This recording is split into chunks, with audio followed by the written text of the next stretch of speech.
आपका नज़रिया आपकी सोच बनता है। जैसा आपका नज़रिया होगा वैसी ही आपकी सोच होगी, और जैसे आपकी सोच होगी वैसा ही आपका भविष्य होगा।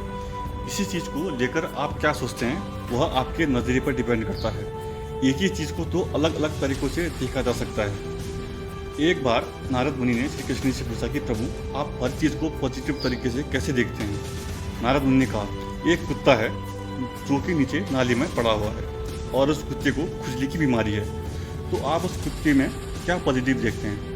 श्री कृष्ण मुस्कुराए और नारद मुनि की तरफ देखा और कहा कि वह कुत्ता एक बीमारी से ग्रसित है और नाली में भी पड़ा हुआ है, लेकिन देखो उसके दांत अभी भी कितने सफ़ेद और कितने चमक रहे हैं। और नारद मुनि श्री कृष्ण की बात को समझ गए कि हाँ, यह सोच हमें आगे बढ़ाती है। किसी भी चीज़ को देखने का हमारा क्या नज़रिया होता है, हम उस चीज़ को कैसे देखते हैं। आज 99% लोगों के साथ यही समस्या है, उनका नज़रिया ही अच्छा नहीं है। वह अच्छी चीज़ में भी बुराइयां ही ढूंढते हैं। कोई भी व्यक्ति कोई काम करता है तो हमें उस व्यक्ति में बुराइयां निकालना आता है। वह अच्छा काम ही क्यों ना करे, लेकिन हमारा नज़रिया उसकी तरफ गलत ही होता है। जी हाँ, हम बुराइयां निकाल सकते हैं, किसी की भी हमें अच्छे से पता है, लेकिन वह हमारे काम की नहीं है। हमें किसी भी चीज़ में अच्छाइयाँ ढूंढनी चाहिए और अच्छाई हमारा नज़रिया होना चाहिए, क्योंकि वही हमारी सोच होगी। हम हर चीज़ में बुराई निकालते रहेंगे तो हमारी सोच भी बुरी होती रहेगी। हमारा नज़रिया हमें पॉजिटिव रखना होगा, क्योंकि वही अच्छा नज़रिया हमारी सोच बनाती है। एक बार एक कंपनी के मालिक ने, जो कि जूतों की कंपनी थी, उसके मालिक ने एक सेल्समैन को, जो कि बहुत पुराना सेल्समैन था, उसको एक ग्रामीण इलाके में भेजा और उस सेल्समैन से कहा कि तुम्हें यहाँ पर जूते बेचने हैं, और वह एक ग्रामीण इलाका था, तुम वहाँ जाओ। सेल्समैन ने कहा ठीक है, और वह सेल्समैन गांव पहुँचा और बस से जब नीचे उतरा तो उसने देखा कि यहाँ तो बहुत ही दुर्गम इलाका है। यहाँ तो जंगली लोग रहते हैं, आदिवासी लोग रहते हैं, और किसी भी व्यक्ति ने जूते चप्पल नहीं पहने हैं, सभी नंगे पाँव घूम रहे हैं। और उस व्यक्ति ने अपने बॉस को फ़ोन लगाया और कहा कि बॉस, मेरी रिटर्न टिकट करा दो।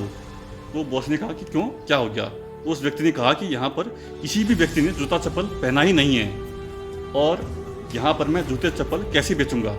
यहाँ तो बिक ही नहीं सकते हैं, पॉसिबल ही नहीं है, क्योंकि यहाँ सारे लोग नंगे पाँव ही चलते हैं। तो बॉस ने कहा ठीक है, चलो वापस आ जाओ, और व्यक्ति वापस चला गया। और फिर कुछ ही दिनों बाद एक नया सेल्समैन वहाँ पर भेजा गया, और उस सेल्समैन को भी बॉस ने कहा कि तुम्हें यहाँ पर जूते चप्पल बेचने हैं इसी ग्रामीण इलाके में।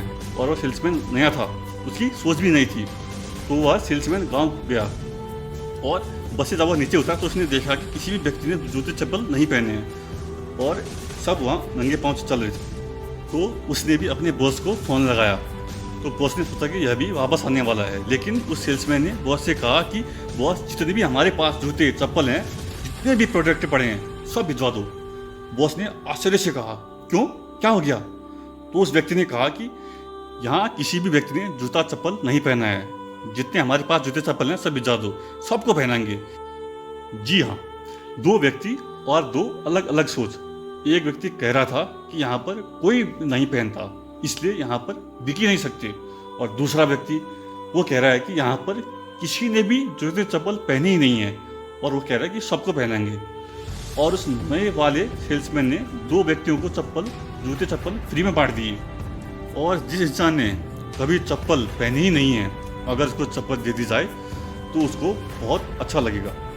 और फिर उन दोनों व्यक्तियों ने गांव में जाकर प्रचार कर दिया कि देखो, चप्पल पहनकर कितना मज़ा आ रहा है, कितना अच्छा लग रहा है। और फिर सारे व्यक्ति उस सेल्समैन के पास चप्पल लेने चले गए।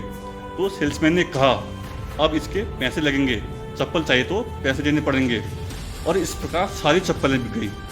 तो एक ही चीज़ को देखने के हमारे पास दो नज़रिए होते हैं, एक हम सही तरीके से देख सकते हैं और दूसरा हम गलत तरीके से देख सकते हैं, और यही नज़रिया हमारी सोच बनती है। इसलिए सबसे पहले अगर हमें ज़िंदगी में आगे बढ़ना है तो हमें अपने नज़रिए को ठीक करना पड़ेगा। हर चीज़ में हमें पॉजिटिव रखना पड़ेगा, या फिर पॉजिटिव रहना पड़ेगा, चाहे वह नेगेटिव हो चाहे वो पॉजिटिव हो, लेकिन हमें पॉजिटिव देखने की ज़्यादा कोशिश करनी पड़ेगी। कुछ तो पॉजिटिव होगा उसमें। इस प्रकृति में हर एक चीज़ में कुछ ना कुछ पॉजिटिव ज़रूर होता है, इसलिए उस पॉजिटिव चीज़ को देखो